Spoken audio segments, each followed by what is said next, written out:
Bonjour, chers internautes, chers abonnés, et à Myriam de Jésus News TV.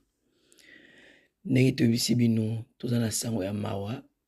Ozomona ba image, ba dernière image ya ndeko na biso ya mwasi Naomi oyo atiki biso.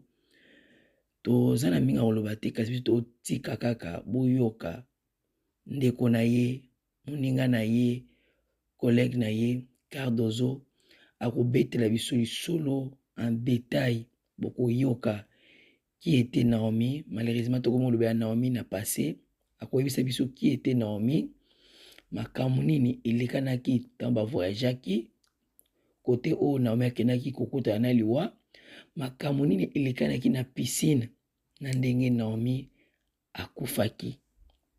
Yango tokotika bino boyoka vraiment moninga na Cardozo azokopesa explication vraiment en détail ce qui s'était passé kuna na mwanda nini elekanaki na kati ya piscine oyo Naomi akutanaki na liwa. Yango tosenga bino bolanda video tina suka boyoka intervention ya Cardozo.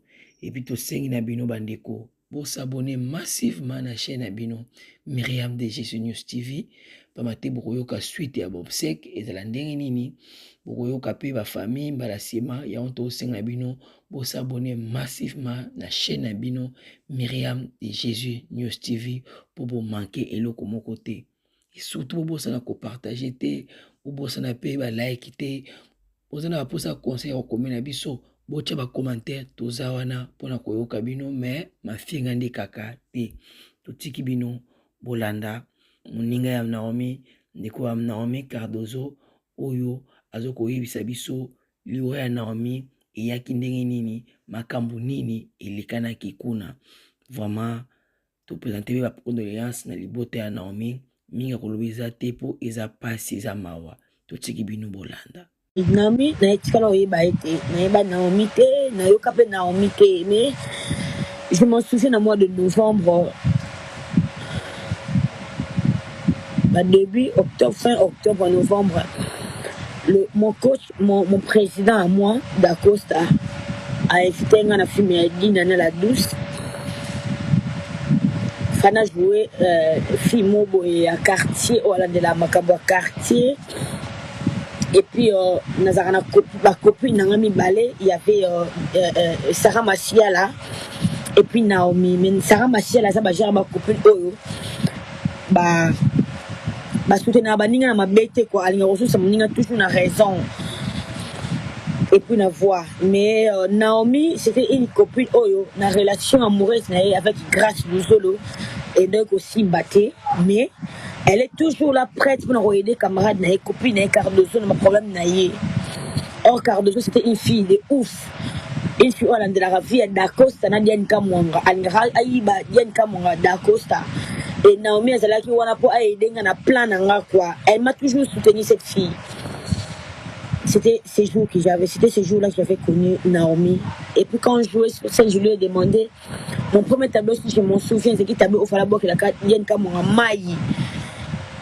Pour dire, elle a fait ça exprès, mais elle m'en dirait à Mané Maï par hasard, par erreur, des Diane Kamwanga. Mais elle avait fait exprès pour la camarade Nemo Cardozo. Et puis je lui ai demandé le nom, elle m'a dit que je m'appelle Cardozo, je m'appelle Naomi.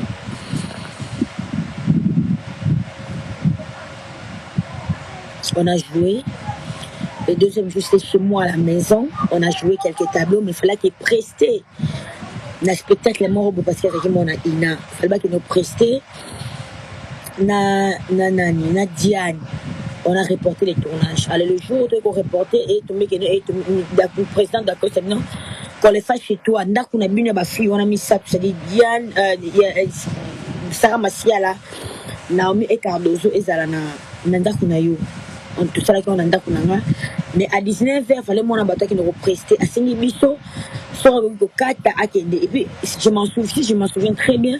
La fille a 4 qui tournait 18h moins. Oh normalement il fallait un spectacle avant pour ça la moi récapitulation avec les amis au Barawa presté naïe question à donc c'est mon texte et ça la mise en bouche na ba collègue naïe.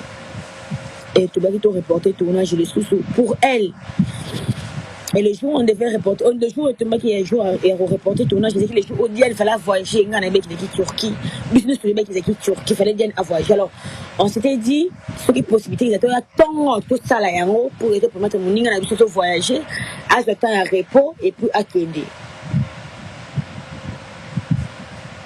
Cette fille est venue chez moi à 8 heures.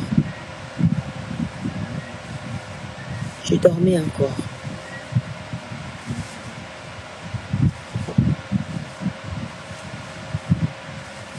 Dans la mouki, la sokoli, la bimi, la moni, ça y est, tout. Je lui ai demandé, bah ça l'a ôté. Ah mais non, t'inquiète chérie, j'ai déjà mangé. La souma qui m'a pas allé dans qu'on a eu et tout, pendant que toi tu t'es béni. Ok, c'est bon, d'accord. On a que ça la sport. On a la salle à sport et puis ce qui va venir après Diane ça ramasse les couilles j'arrive na commune juste na commune à Lemba na la salle à sport.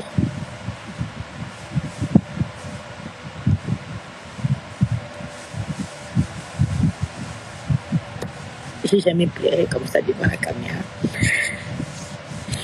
Je suis mis l'esprit. J'ai toujours dit le monté quoi il prend les gars. Il a monté quoi il s'en va. Il a monté quoi qui quoi. Et là je vous jure, je suis mal au point. J'arrive pas. Je suis allée et puis quand je suis rentrée, on n'avait pas tourné. Caprice Canet, ça va tourner. Je savais que tout tourner était.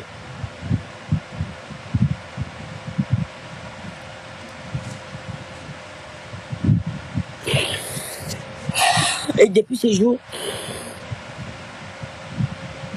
on a coûté à Naomi.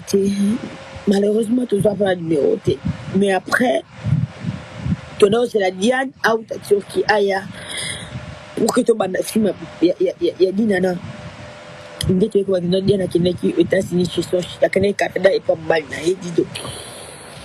Tu mais comment faire pour te bander tout ça là pour continuer à filmer.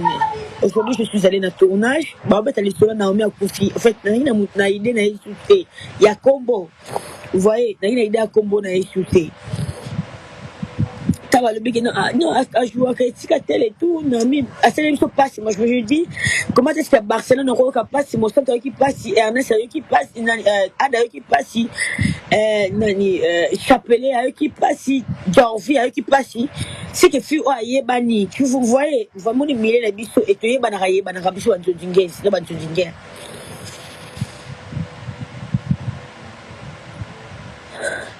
Malaki la photo. Je vous dis, vous imaginez Barcelone, Monsanto, Ada, Bazaki, na scène, na Gangi, Bakati scène, parce que quand les gens jouent sur ma télé, les Bakati répondent pour que, bien motel à Bisso, Bozala, tu vois, Batman jouer, Batman sur ma télé, ça a bien été. Donc, quand ta scène, mais na Kati scène, na Gangi, j'ai pas pu supporter.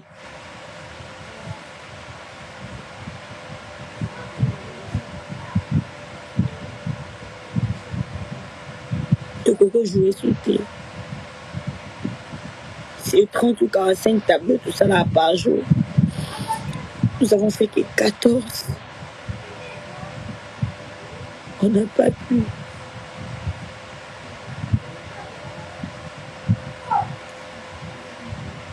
Dire qu'on était amis, on était des proches, c'est faux. Mais les 3 jours, tous les Naomi, vous voyez, ces 3 jours, c'était trop comme on a beau été. Ceux qui peut-être à qui on allait comprendre. Ouais, je sais que ma tébélé, je ne sais pas qui était, mais si on va balancer ma film, peut-être que je sais qui est caté, et puis, bon, tout à l'heure, sur la 4 live, dans toute cette vidéo, il y a piscine, parce que la cousine a la piscine. Dans toute cette vidéo, il y a piscine, et puis, on a balancé ma photo pour que tout se rappeler, peut-être. Bon, on a mis dans le soulier, mais bon, le check in est caté. Vous voyez? Le check in est caté. Mais bon, il est billet. peut-être soit bien là qui on peut comprendre. Comment on te recouvre dans la piscine? Et puis, une piscine, oh, place normalement dans nager, c'est qui profondité. C'est qui profondité. Bah, tu vas dans la piscine. Comment on va se rendre compte? C'est bien la personne qui filmait. Moi, ma question se pose là-bas. La personne qui filmait, alors filmer Naomi quand on compte dans la piscine. Si mon qui ne recouvre, il était où? Elle était où la personne? Azaki wa pipo mona teke mutozo kende aso mona na suste na mai ala teki ne ba si ba ben hospice sauvetage ce qui nini auto la takana kati ya mai et tout après c'est senti a yote ma alongoli yango a koti na mai bongo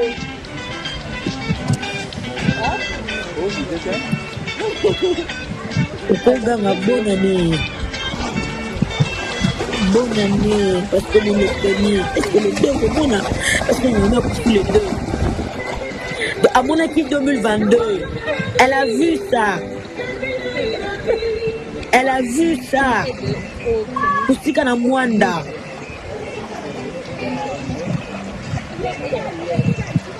Musika na Mwanda. Piscine on dirait, est-ce que nous avons nagé la vidéo on a tout fait sur Instagram il n'y a pas longtemps, peut-être plus de moins 4, 5, 6 minutes. Peut-être que nous avons koufaté. Nous avons koufaté. Moi je ne sais pas nager moi. Je ne sais pas nager. Mais dis-moi, est-ce que va bébé? Où est-ce que nous avons un maï?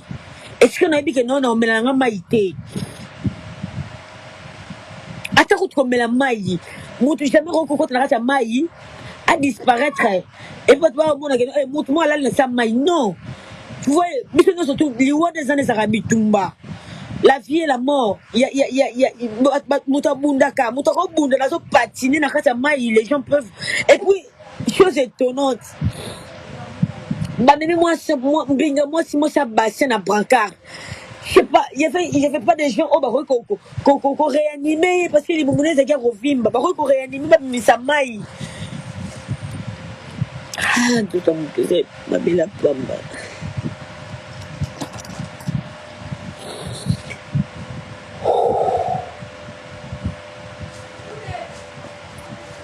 Mes amis,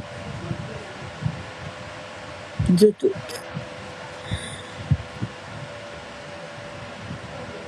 Ma belle pamba. Bon, c'est là ma life qui est sur la couvre. Beaucoup me sont ratés pendant que je suis dans un bébé.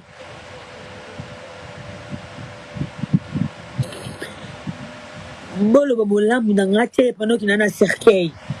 C'est les moments.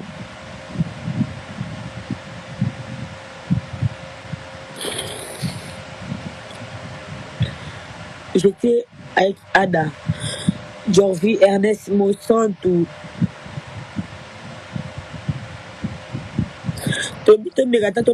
Dissimuler parce qu'on n'a pas pu. Quand on a là-bas, et puis, si vous voyez très bien, la nature à l'envers, vertige. Je me suis dit, je ne saurais pas passer cette soirée sans pour autant dire RIP à Naomi.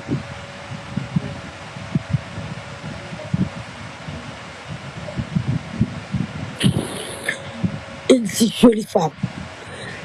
Anna Bassé, elle était belle. Très belle. Elle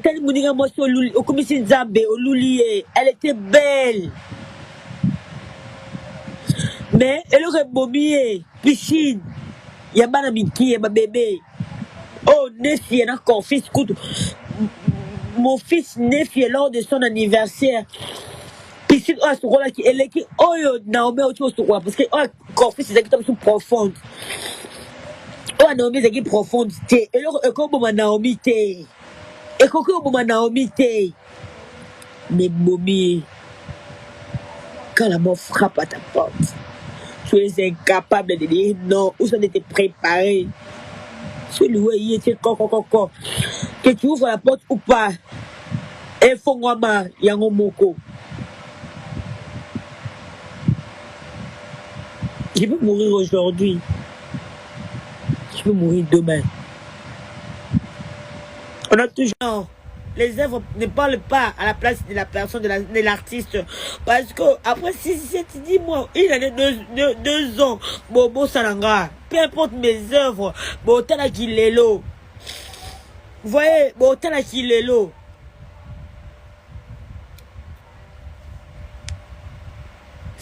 Je reprends mon discours. J'ai jamais été proche de Naomi. J'ai jamais été son ami.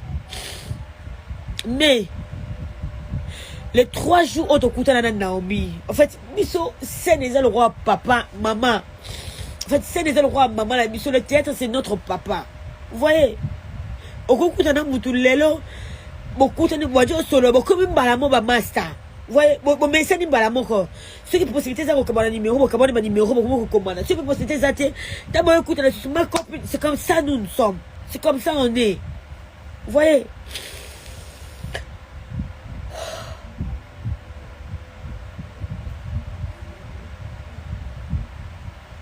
Paix à son âme. C'est Dieu qui donne et c'est toujours lui qui reprend. Il sait le pourquoi. Puis il pour les aller deux, pour les aller piscine, il me connaît.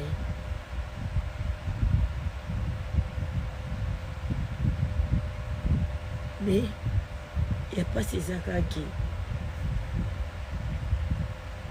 J'ai toujours aimé qu'on m'appelle maman propre, maman soin. J'aime la propreté. J'adore la propreté. Vous voyez? Moi, j'aime la propreté. Dans ma maison, dans les tournages, dans les gars Bopeto, dans les gars place à salité, dans la base salité, dans la basket à salité, dans les gars souk à salité. Soit bien un maman propre, maman soin, c'est avec cause et avec raison. Je suis très propre.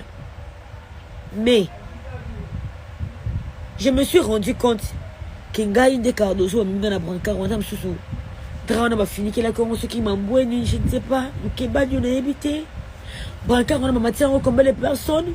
Je suis incapable de dire aux gens que bon, on a brancard, on a solo. Pour tirer la brancard, on a soutenu, on a tenu. Brancard, on a dra osa solo. Dans un incapable de bâtir au cabongo, maman propre, mais au côté n'a brancard à salité. Et puis tu es incapable de dire non, je ne veux pas de ces brancards, bon, on a un brancard, vous voyez. Rien ne vaut la vie ne vaut rien.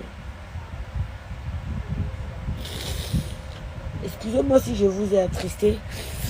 C'est parce que je suis triste.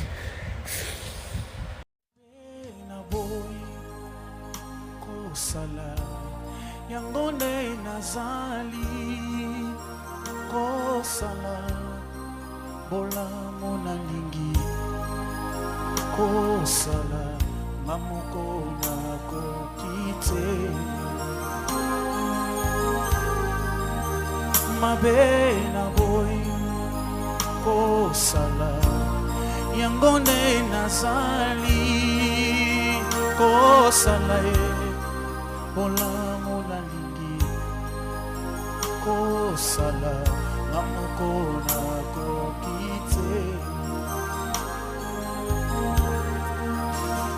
oh Yesu oh Zambe yalobiko nangaye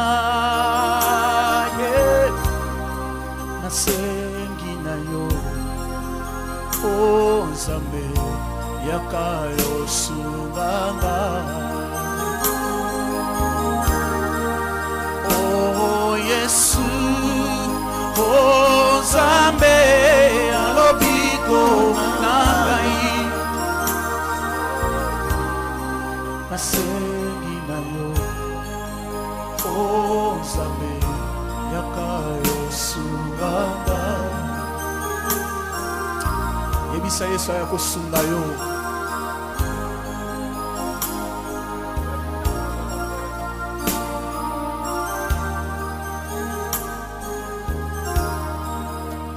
mabe na boy kosala yango nde nazali kosala bolamu nalingi kosala nga moko nakoki te